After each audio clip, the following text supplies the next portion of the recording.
ఏమని చెప్పాను?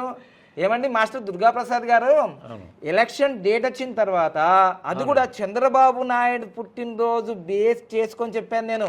అవును. ఏమని చెప్పాను తెలుసా?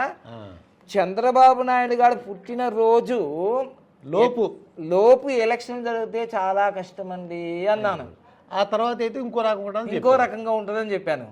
మరి ఇప్పుడు ఎలక్షన్లు చంద్రబాబు నాయుడు గారు పుట్టినరోజు తర్వాతే జరుగుతున్నాయి. నాకు జ్ఞాపకం ఏంటంటే ఆయన పుట్టినరోజు తర్వాత ఎలక్షన్ జరిగితే ఆయనే గెలుస్తారని చెప్పారు. అవును. ముందైతే మాత్రం ఓడిపోతారని చెప్పారు. మరి ఇప్పుడు ఈ రోజు కరెక్ట్ డేట్ వచ్చింది, 13వ తారీఖు మే 2024 మనకి ఎలక్షన్ అండి.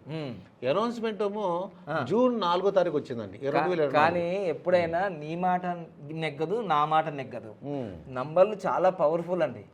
మనం 50 సంవత్సరాలు 100 సంవత్సరాలు బతాం కానీ నంబర్స్ 4000 సంవత్సరాలు చెప్తూనే ఉన్నాయి. ఒక ఓటు తక్కువ